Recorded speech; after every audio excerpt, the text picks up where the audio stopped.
दोस्तों राम राम। जय बाबा नीम करौली महाराज जी की, जय हनुमान बजरंगबली की। श्री सीताराम भद्राय नमः। श्री सीतारामचंद्राभ्याम नमः। श्रीमद्वाल्मीकि रामायण। श्रीमद्वाल्मीकि रामायण महात्म्य।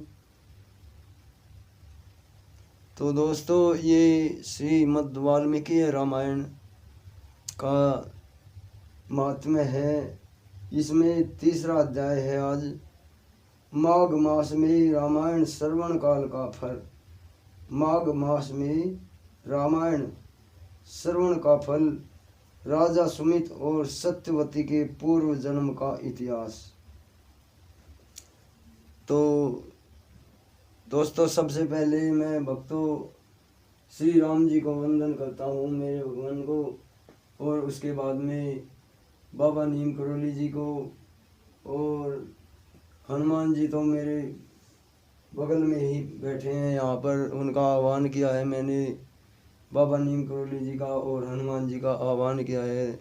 उनका आसन मेरी बगल में ही है। दोस्तों तो शुरू करते हैं।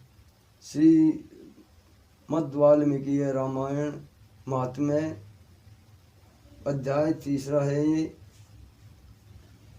तो जय श्री राम, जय हनुमान बजरंगबली, जय बाबा नीम करौली महाराज। संत कुमार ने कहा, ब्रह्म ऋषि नारद जी, आपने यह अद्भुत इतिहास सुनाया है।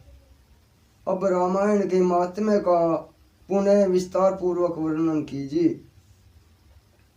आपने कार्तिक मास में रामायण के श्रवण की महिमा बताई।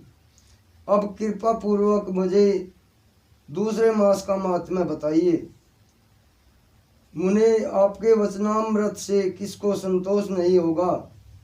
नारद जी ने कहा, महात्माओं, आप सब लोग निश्चय ही बड़े भाग्यशाली और कृतकृत्य हैं, इसमें संशय नहीं है, क्योंकि आप भक्ति भाव से भगवान श्री राम की महिमा सुनने के लिए उद्यत हुए हैं। ब्रह्मवादी मुनियों ने भगवान श्री राम के महात्म्य का श्रवण पुण्यात्मा पुरुषों के लिए परम दुर्लभ बताया है। महर्षियों, अब आप लोग एक विचित्र पुरातन इतिहास सुनिए, जो समस्त पापों का निवारण और संपूर्ण रोगों का विनाश करने वाला है। पूर्व काल की बात है। द्वापर में सुमित नाम के प्रसिद्ध एक राजा हो गए थे। उनका जन्म चंद्रवंश में हुआ था। वे श्री संपन्न और सातों द्वीपों के एकमात्र सम्राट थे। उनका मन सदा धर्म में ही लगा रहता था। वे सत्यवादी तथा सब प्रकार की संपत्तियों से सुशोभित थे।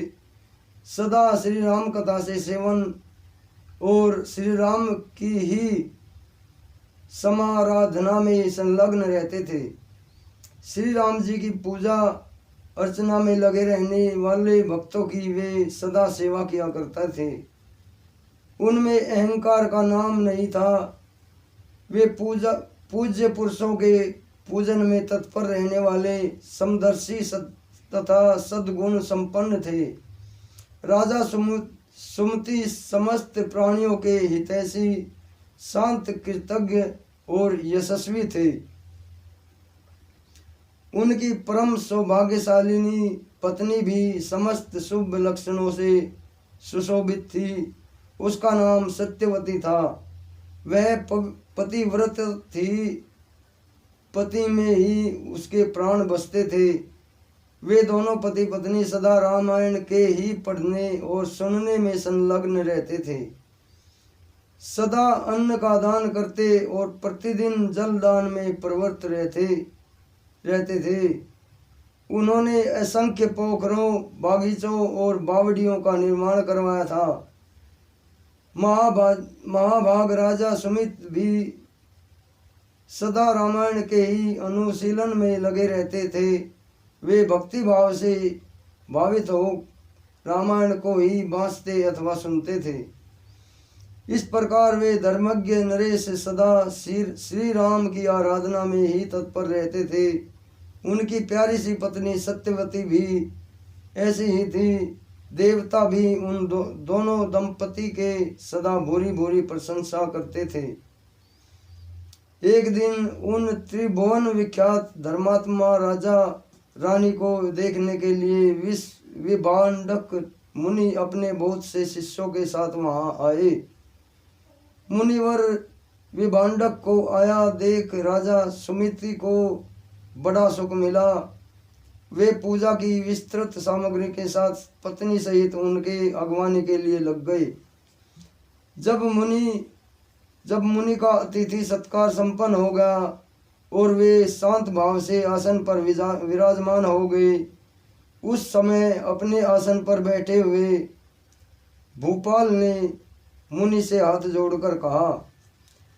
राजा बोले, भगवान आज आपके शुभागमन से मैं कृतार्थ हो गया हूँ, क्योंकि श्रेष्ठ पुरुष संतों के आगमन को सुखदायक बताकर उनकी प्रशंसा करते हैं।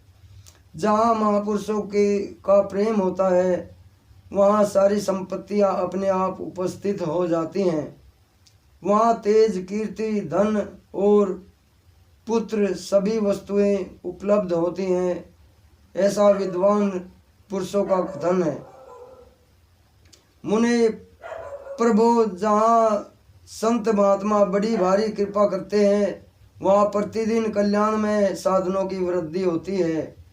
ब्रह्मांड जो अपने मस्तक पर ब्राह्मणों का चरणोदक धारण करता है, उस पुण्यात्मा पुरुष ने सब तीर्थों में स्नान कर लिया, इसमें संशय नहीं है।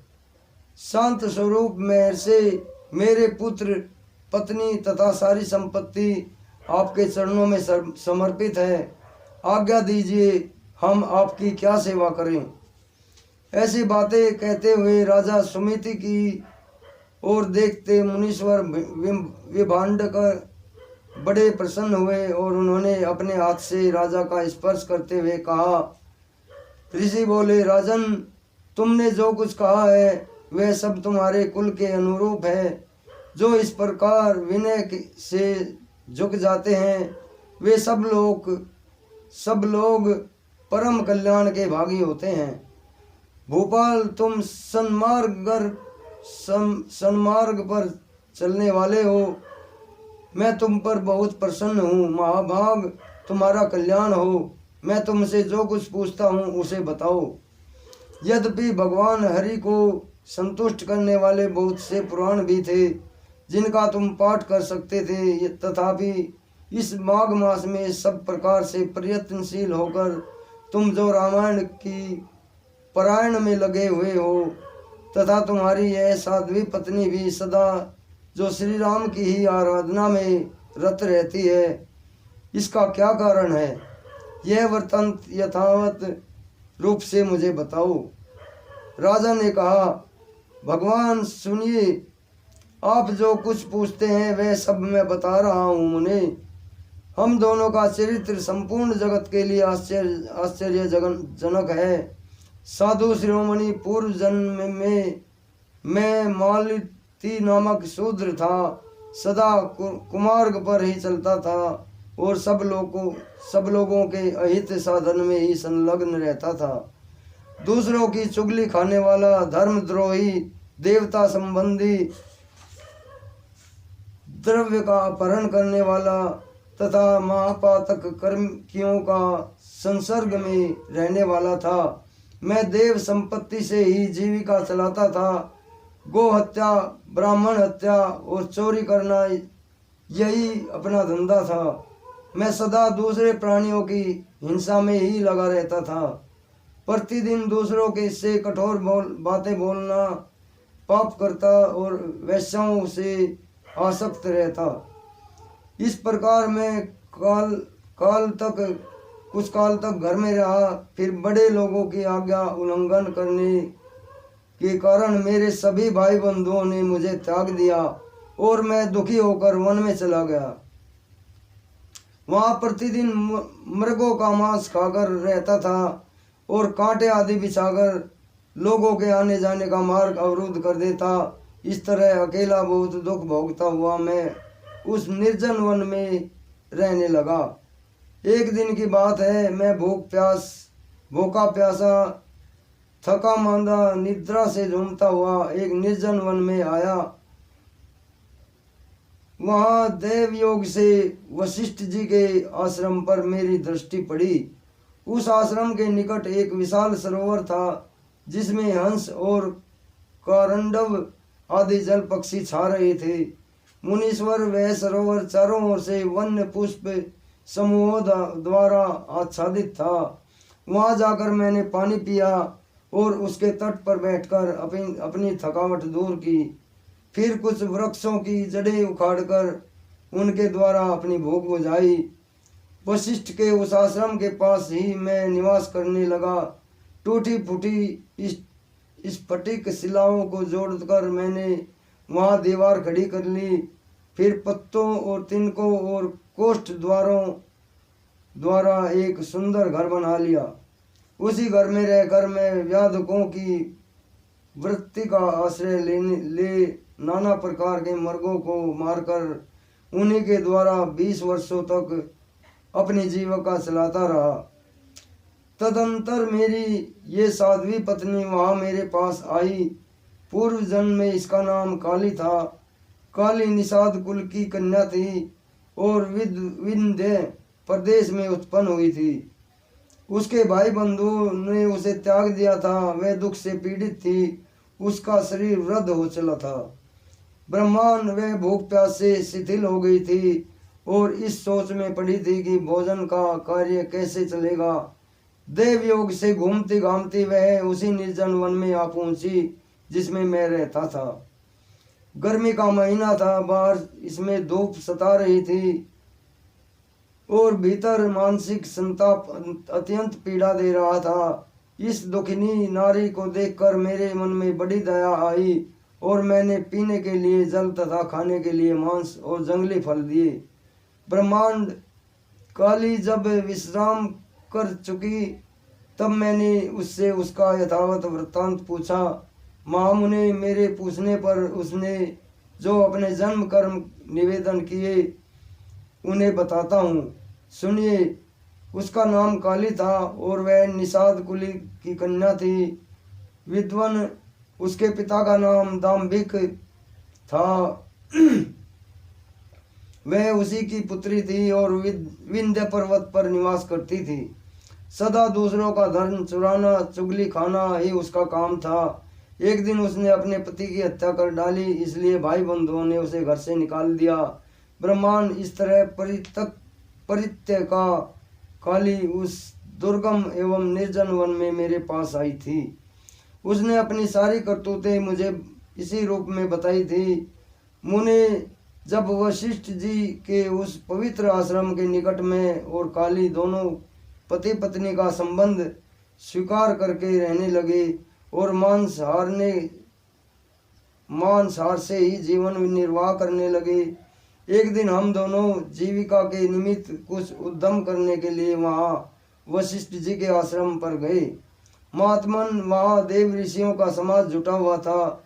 वही देखकर हम लोग उधर गए थे। वहाँ माघ मास में प्रतिदिन ब्राह्मण लोग रामायण का पाठ करते दिखाई दिए थे।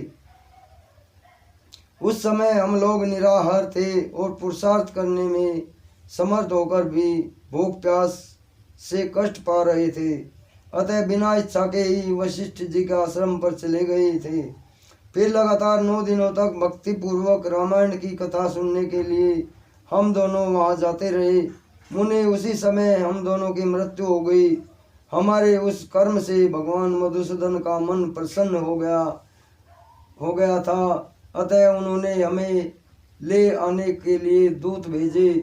वे दूत हम दोनों को विमान में बिठाकर भगवान के परम धाम उत्तम धाम में ले गए। हम दोनों देवाधिदेव चक्रपाणी के निकट जा पहुँचे। वहाँ हमने जितने समय तक बड़े बड़े भोग भोगे थे वह बता रहे हैं कि सुनिए।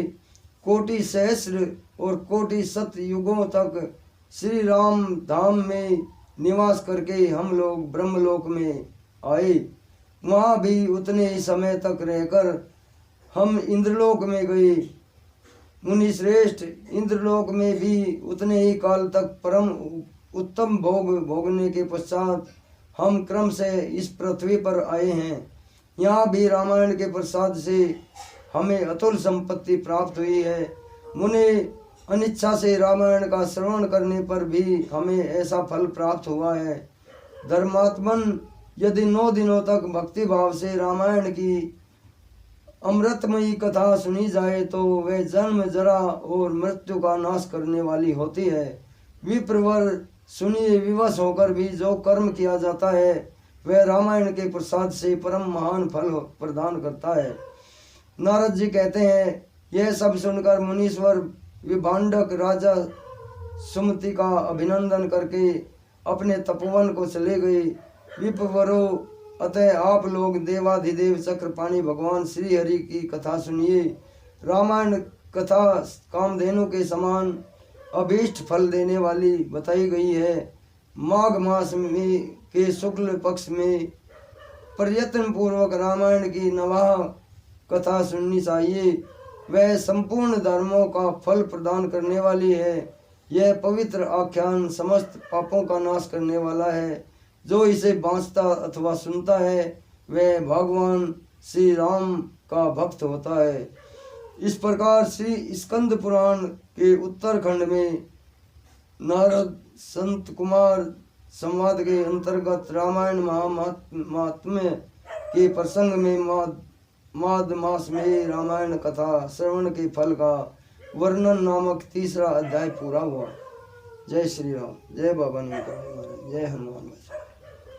तो दोस्तों, ये रामायण सुनने का फल है माघ मास में।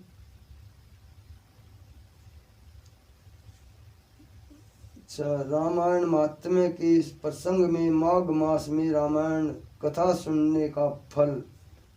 तो ये रामायण हमारी ये जो ग्रंथ है श्री रामायण जी, ये इतनी हमारे अतुल धरोहर है। ये कोई नहीं पहचान सकता, हर कोई नहीं जान सकता। मैं भी नहीं जानता था दोस्तों, मेरे भाइयों। जब से बाबा जी के शरण में आया हूँ, हनुमान जी की कृपा हुई है, तब से बस मेरे जीवन बदल दिया है भगवान बाबा नीम करोली जी ने। तो अभी आज्ञा लेता हूँ दोस्तों। जय बाबा नीम करोली महाराज जी की जय। जय श्री राम। और चैनल को सब्सक्राइब अवश्य करें। आप सभी को भी बाबा जी की बहुत ही कृपा मिले। और ये अगर कोई भी आप अध्याय सुनेंगे रामायण का, रामायण सुनने से हर आदमी की सारी पाप नष्ट हो जाते हैं और पुण्य में बदल जाते हैं। तो ये सच्चाई है दोस्तों। तो अपने भाई को विदा दीजिए। जय बाबा नीम करोली महाराज जी की। राम राम। जय हनुमान बजरंगी।